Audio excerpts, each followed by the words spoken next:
और इसी पर बातचीत करने के लिए हमारे साथ में वरिष्ठ पत्रकार आर राजगोपाल इस वक्त जुड़ रहे हैं। सर, बहुत बहुत स्वागत है आपका। और तो आर राजगोपाल जी, जिस तरीके से ये पूरा मामला इस वक्त सामने आया, हालांकि महुआ मोइत्रा को लेकर के लगातार अब सवालिया निशान कहीं ना कहीं खड़े हो रहे हैं और भारतीय जनता पार्टी की तरफ से ये कहा जा रहा है कि इस पूरे मामले में जो संगीन मामला सामने आया, इसमें जांच बहुत जरूरी है। जरूर, जांच तो बहुत जरूरी है। सेकंड थिंग, मुझे लगता है महुआ मोइत्रा का क्या लेना देना है अदानी से। ये संसद सदस्य है, कृष्णा नगर ये पार्लियामेंट कॉन्स्टिट्यूंसी से इलेक्ट हुई है, उधर तो अदानी का संबंधी नहीं है। सेकंड थिंग, अदानी के ऊपर सीधा निशाना लगाना, हर रोज कम से कम 65, 66, 70 क्वेश्चंस पूछा है 3 महीने के अंदर अंदर। इसका मतलब कोई तिल में खाला तो है, कोई ना कोई समथिंग इज बैड। लेकिन मुझे लगता है आने वाले दिन में जांच होने के बाद सदस्यता बना रखने हैं, नहीं बना रखना है, सिफारिश क्या करते हैं ethics committee of parliament, we have to wait and watch. लेकिन स्पीकर लोकसभा मिस्टर ओम बिरला का निर्णय है, जो भी कंप्लेंट आया वो कंप्लेंट का जांच करने के दिया है, सीबीआई ने दिया है। लेकिन महुआ मोइत्रा हर क्वेश्चन पूछने के बाद, हर आंसर आने के बाद कोई ना कोई लुई विटान बैग, आईफोन, कोई ना कोई गिफ्ट लेते थे 1900 से। मुझे लगता है अदानी के ऊपर इसका क्या विरोध है। ये आने वाले दिन में दूध को दूध, पानी का पानी आना चाहिए। लेकिन महुआ मोइत्रा अकेले नहीं है मैडम। दूरदर्शन दर्शकों को मैं बताना चाहता हूं, ये राहुल गांधी भी इसमें शायद फंसने का डर है। मुझे डर है, मेरा डर है, क्योंकि राहुल गांधी भी हमेशा अदानी अदानी अदानी अदानी, स्वप्न में भी उसको अदानी आता होगा। विदेश जाओ अदानी, दिल्ली में जाओ अदानी, इसमें जाओ अदानी, भारत जोड़ो यात्रा करो उसमें अदानी, हमेशा अदानी अदानी। क्यों एक अदानी के ऊपर क्यों इसके पीछे पड़ा है? इसका मतलब इसको विरोध में दूसरा बिजनेस हाउस राहुल गांधी को तिल्ली लगा करके आग लगाता है, जैसे महुआ मोइत्रा को पीछे कोई लोग है। सिमिलरली महुआ मोइत्रा केस अकेले नहीं है, बहुत तमाम पार्लियामेंटेरियंस फंसेंगे इसमें, इंक्लूडिंग राहुल गांधी। जी, यानी कि अभी अगर जब जांच होगी तो इसमें और भी कई सारे नाम निकलकर सामने आ सकते हैं। ठीक है राजगोपाल जी, आपके पास वापस आती हूँ। अभी हमारे साथ में प्रसन्नजीत बख्शी भी इस वक्त हमारे साथ जुड़ गए, संवाददाता हमारे। प्रसन्नजीत जी, जिस तरीके से अब कहीं ना कहीं टीएमसी या यूं कहीं कि ममता बनर्जी कहीं ना कहीं अब दूरियां बनाती हुई नजर आ रही हैं महुआ मोइत्रा से। देखिए कृतिका, राजगोपाल जी काफी वरिष्ठ पत्रकार है। मैं उनकी बातों का कड़ी लेकर एक थोड़ा सा छोटी सी बात पहले बता दूं जी, और थोड़ा सा राजगोपाल जी को भी ये याद दिला दूं कि ये जो महुआ मोइत्रा है, ये राहुल गांधी का आम आदमी सिपाही का प्रोडक्ट है। मतलब वो अपना नौकरी छोड़ के भारत में राजनीति करने के लिए आई थी।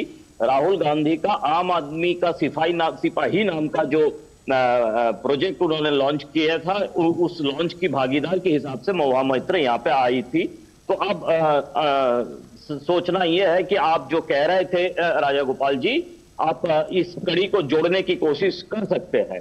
पहली बात तो ये जी। दूसरी बात यह है कि कृतिका, जैसे आपने रिपोर्ट में दिखाई, ममता बनर्जी इसी तरह से इस तरह से पूरी पेचीदा स्थिति में है, क्योंकि सिर्फ महुआ मोइत्रा, ये पूरे तृणमूल कांग्रेस की बाकी कोई सांसद नहीं, सिर्फ महुआ मोइत्रा लगातार इस तरह की सवाल करने के कारण वो अपने पार्टी के अंदर भी सवालों के घेरे में पिछले कई दिनों से। मैं ये नहीं कह रहा हूं कि तृणमूल कांग्रेस इस आरोप से अपने आप को बचा सकते हैं, लेकिन सवाल यह है कि तृणमूल कांग्रेस, दो सवाल है, एक सिर्फ महुआ मोइत्रा और साथ में जहर सरकार, इन दोनों ने किसके परमिशन पर इस तरह की सवाल उठा रहे थे। और दूसरी बात है कि अगर किसी की परमिशन से नहीं है तो इसका जो सिंडिकेट है वो सिंडिकेट किसका है। और तीसरा है कि अगर तृणमूल कांग्रेस की परमिशन, क्योंकि सवाल पूछने के लिए भी पार्टी का, इस तरह की पॉलिसी मैटर में सवाल पूछने के लिए पार्टी का एक सहमत होना जरूरी है। बिल्कुल। तो क्योंकि जैसे राजगोपाल जी कह रहे थे कि कृष्णनगर के साथ अदानी का कोई संबंध नहीं है, या राज्यसभा के जहर सरकार के साथ कोई संबंध नहीं है। अगर राज्यसभा में जहर सरकार ये सवाल उठाते हैं या पत्रिकाओं में वो अपना लेख लिखते हैं, तो क्या ये तृणमूल कांग्रेस की पॉलिटिकल एजेंडा में है कि अदानी के खिलाफ करना, या ये इसमें राहुल गांधी जिस कारण से अदानी के खिलाफ लगे हुए हैं, तृणमूल कांग्रेस या महुआ मैत्र इसी एक ही कारण से अदानी के खिलाफ लगे हुए हैं? ये सारे सवाल शायद अभी आने वाले जो जो जो इन्वेस्टिगेशन है उस सब में आने वाले हैं शायद, कृतिका। जी बिल्कुल, और ये जांच होनी भी जरूरी है क्योंकि जो सांसद का जो आईडी होता है वो भारत में नहीं, जबकि सांसद भारत में है और उसकी आईडी जो लॉगिन हुई है वो दुबई से हुई है। अपने आप में कई सारे सवाल इससे कहीं ना कहीं खड़े होते हैं। साथ ही देश की जो सुरक्षा है उस पर भी कई सारे सवाल ऐसे खड़े होंगे। अगर इस तरीके के हर कोई सांसद अगर अपनी आईडी को ऐसे डिस्ट्रीब्यूट करेगा तो कहीं ना कहीं जो देश की सुरक्षा है, जो देश के आंतरिक मामले हैं, वो भी विदेशों में पहुंच जाएंगे इस तरीके से। तो राजा जी, ये श्योर परंचिता ने जैसे कहा ठीक कहा है। मुझे लगता है संसद सदस्य खत्म होने के बावजूद भी 2024 में फिर ममता बनर्जी इसको सीट नहीं देगी, मुझे आशंका है। क्योंकि पिछले 5-6 महीने से इन्होंने कंट्रोवर्सी में गिरी हुई है जी। आप देखिएगा, मुझे 3-4 शशि थरूर को ऊपर सोशल मीडिया में इनकी प्रसन्नता हो रही है। Plus not only that, Pinaki Mishra करके एक दूसरा सदस्य है, उससे भी इनके संबंध को जोड़ रहे हैं। So therefore there is a parliament discussion, parliament debate. एक ही बिंदु को ऊपर है, अदानी अदानी अदानी अदानी। लेकिन बिल्कुल दूरदर्शन दर्शकों को मैं एक दाद दिलाना चाहता हूँ, प्रश्नदीप दा भी मुझे समझ में आ जाएगा। सोमनाथ चैटर्जी तब स्पीकर थे, कैश फॉर स्कैम में 12 लोगों के लिए, एमपी के लिए सदस्यता रद्द की। ये उदाहरण प्रेसिडेंस है। 6 लोग बीजेपी से, बाकी 2 लोग अन्य पार्टी से है। अभी टाइम है बीजेपी का बिल्कुल इसको मामले में गहरी से जा करके एथिक्स कमेटी क्या रिपोर्ट देगी, क्या नहीं रिपोर्ट देगी। 26 तारीख निशिकांत दुबे को बुलाया है महुआ मैत्रा को खिलाफ बोलने में, क्या सबूत है दिखा दो। महुआ मैत्रा का जो पासवर्ड है कंप्यूटर में, लॉगिन वर्ड है, ये सारा क्यों दूसरे को देना है? ये गलत है। बिल्कुल, आपको प्राइवेट कॉन्फिडेंशियल मटेरियल दूसरा को देना नहीं चाहिए। इन्होंने तब इंडिया में थी, दुबई से लॉगिन किया है। कौन लॉगिन कर सकता है? दुबई से भी कंप्लेंट आया, एफिडेविट आया है। सो देयरफॉर महुआ मैत्रा बुरी तरह फंस गया। उनकी खतरा घंटी है, उनको सदस्यता से निकल जाएगी। नॉट ओनली दैट, उसको एमपी रिपीट नहीं होगी कृष्णानगर से, ये एमएलए रह चुकी है, मैं अच्छी तरह से जानता हूं। जैसे राजीव गांधी फाउंडेशन में ये नौकरी कर रही थी, उस टाइम पर भी कंट्रोवर्सी। इनकी मुंह खोलो, नरेंद्र मोदी को गाली दो, अमित शाह को गाली दो, ममता बनर्जी को भी गाली दिया है इन्होंने, एक ममता बनर्जी को भी नहीं छोड़ी है। बगल में तृणमूल कांग्रेस में इतना 32 एमपी है, एक भी इनके साथ नहीं है। पता आपको जी, मैं पार्लियामेंट में कम से कम 40 साल रिपोर्ट किया पार्लियामेंट का, इनको अलग पलग कर दिया है क्योंकि ये बहुत बहुत बोलती है, अननेसेसरीली है। कंट्रोवर्सी में क्यों फंसाना है? एक क्वेश्चन पूछो गिफ्ट ले लो, एक क्वेश्चन पूछो गिफ्ट ले लो, एक क्वेश्चन पूछो गिफ्ट ले लो। ये संसद सदस्य बिका हुआ है क्या? और they sold out for small coins of money. So therefore ये महुआ मैत्रा का एक सबक सिखाएंगे। जैसे सोमनाथ चैटर्जी ने स्पीकर लोकसभा टाइम पर 12 सदस्यत्व को रद्द किया है, ऐसे महुआ मैत्रा को भी रद्द करना चाहिए। बिल्कुल, और शायद कहीं ना कहीं टीएमसी भी इसी वजह से अब दूरी बनाती हुई नजर आ रही है। लेकिन इसके पीछे एक और वजह सामने आ रही है।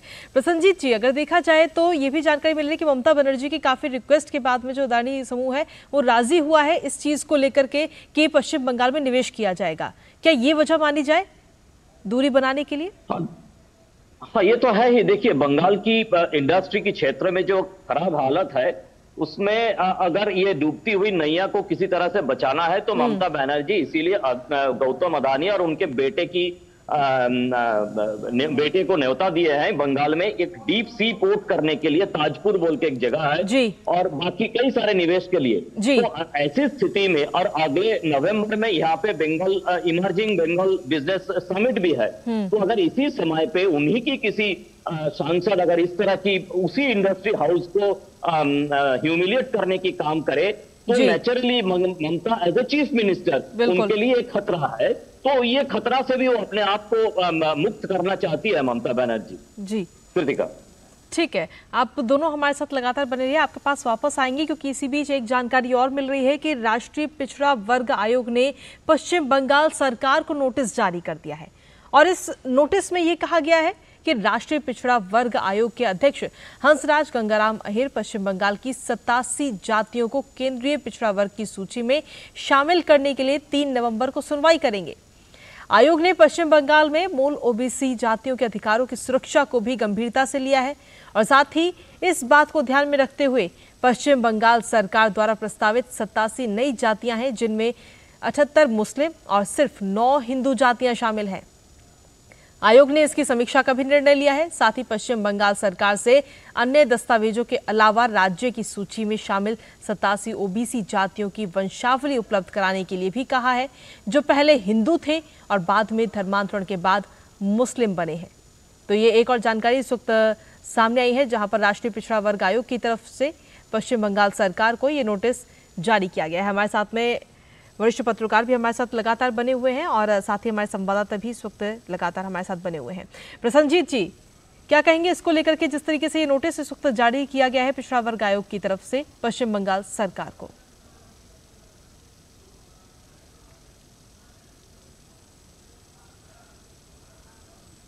जी प्रसन्नजीत जी, आवाज मिल रही है आपको?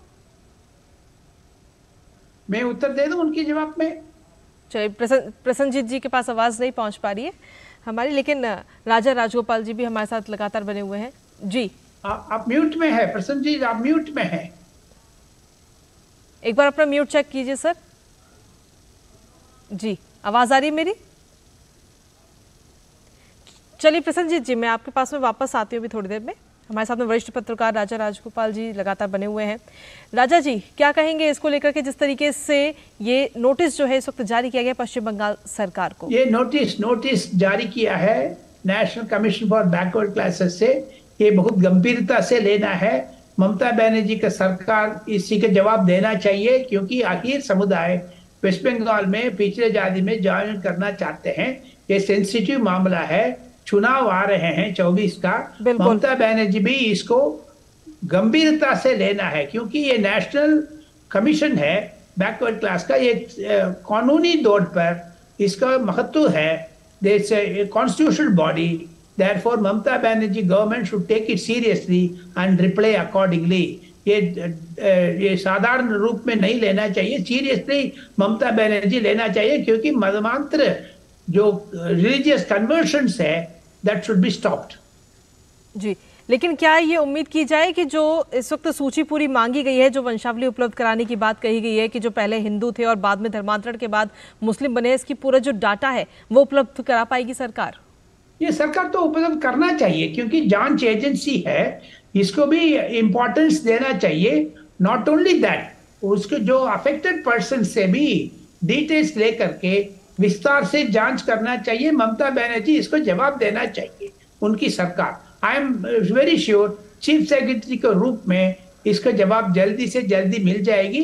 काम गंभीरता से उठने के पहले, राजनीतिक रूप लेने के पहले इसको क्षेत्रीय रेंज पर इस्तेमाल करके इसको हल निकालना चाहिए। लेकिन जिस तरीके से देखा जाए तो 2024 के भी चुनाव है और 2024 के चुनाव से पहले इस तरीके की चीजें इस वक्त सामने आई हैं क्योंकि वो राजनीतिक मामला प्रेरित है। बिल्कुल राजनीतिक दौर पर है। ये मुझसे भी अधिक जानकारी प्रसन्नजीत देंगे क्योंकि वो लोकल पर्सन है, उनकी ज्यादा गहरी के नॉलेज है। मैं अच्छी तरह से, वो भी पत्रकार है, मैं भी पत्रकार हूं, लेकिन इसमें ममता बनर्जी सरकार खटखटी में खड़ी हो गई है। उनकी जवाब दे करके निकलना चाहिए, रास्ता इसको निकालना चाहिए। केंद्र सरकार और राज्य सरकार दोनों मिल करके एनसीबीसी का नोटिस का जवाब देना चाहिए। जी हमारे प्रसन्नजीत जी भी हमारे साथ बने हुए। प्रसन्नजीत जी, आवाज मिल रही है अब आपको? जी हाँ। जी प्रसन्नजीत जी, जिस तरीके से ये नोटिस इस वक्त जारी किया गया है और इसमें पूरे मामले में जो सवाल किए गए उनका जवाब पश्चिम बंगाल सरकार को जल्द से जल्द देना है क्योंकि 3 नवंबर को सुनवाई होगी इस मामले में। नहीं, देखिए कृतिका, नहीं है, ये पिछले कई दिनों से ये अटका हुआ है, क्योंकि कई बार से यहाँ पे सफर किया गया है, कई बार शेड्यूल ट्राइब कमीशन की तरफ से यहाँ पे है ग्राउंड रियलिटी को समझने की कोशिश किया है, खास कर से 2021 की पोस्ट पोल वायलेंस से लेकर चुनाव तक ये सारे की सारे जो वायलेंस है, इस वायलेंस की जांच में जब ये लोग लगे हुए थे, चाहे वो एनसीबीसी हो चाहे कोई अलग आयोग हो, तब इन लोगों को पता चला कि किस तरह से समाज की एक बड़ा वर्ग जो है वो जो सेंट्रल सूची है उस सेंट्रल सूची से बाहर है। और मतलब यह है कि बंगाल में इन लोगों को जो जो फायदा वो फायदा पिछले कई सालों से मिल नहीं रहा है। और खास कर से मैं कृतिका बताऊं कि ये जो 87 है इसमें से 84 84 के आसपास मुसलमान समाज के हैं और सिर्फ 4 या 5 ऐसे जो है वो हिंदू समाज के हैं। तो मतलब ममता बनर्जी जो चाहे वो अपीसमेंट के नाम पे हो या चाहे किसी भी नाम पे हो, मुसलमानों को लुभाने की कोशिश में लगी रहती है। ये जो नोटिस है, ये नोटिस पूरी तरह से उजागर कर दिया है कि आखिर में मुसलमानों को वोट बैंक के हिसाब से इस्तेमाल कर रहा है, लेकिन जो मुसलमानों को एक फायदा मिलना चाहिए वो भी ये जो एनसीबीसी की लिस्ट के हिसाब से वो फायदा उन तक नहीं पहुंचा जा रहा है। कृतिका बिल्कुल, और फायदा नहीं पहुंच रहा है, साथ ही जो अधिकार है वो अधिकार भी उन्हें पूरी तरीके से नहीं मिल पा रहे। उसके बावजूद भी पश्चिम बंगाल सरकार जो है ये कोशिश कर रही है कि किसी भी तरीके से फायदा पहुंचाया जाए और लुभावने वादे किए जाएं, उनको सराहा जाए। ये तमाम चीजें सरकार की तरफ से की जा रही हैं, खासतौर पर 2024 के लोकसभा चुनावों को ध्यान में रखते हुए। प्रसन्नजीत जी, हाँ वही मैं कह रहा था क्योंकि देखिए राजा गोपाल जी राजनीति और स्टैटिस्टिक्स समझते हैं, मैं मानता जी। बंगाल में अभी करीब 30% मुस्लिम पॉपुलेशन है, करीब 30% वोटर्स है जो 2024 में चुनाव में वोटदान करेंगे। और 2021 के चुनाव में ये तृणमूल कांग्रेस के लिए वोटदान किए थे, इसीलिए तृणमूल कांग्रेस को इतना फायदा मिला। 42-43% जो परसेंटेज उनको मिला था उनमें से 30% अगर मुसलमान है तो सिर्फ 12-13% हिंदू है। तो इस 30% को अगर इस 30% में अगर 83-84 कैटेगरी को उन्होंने मुसलमानों की इस ग्रुप से, इस लिस्ट से बाहर रखेंगे तो फायदा क्या है? फायदा मतलब मैं जो बात को दोहरा रहा हूं कि मतलब आप मुसलमानों को सिर्फ एक वोट बैंक के हिसाब से उनको गलत दिशा पे लेके जा रहे हो।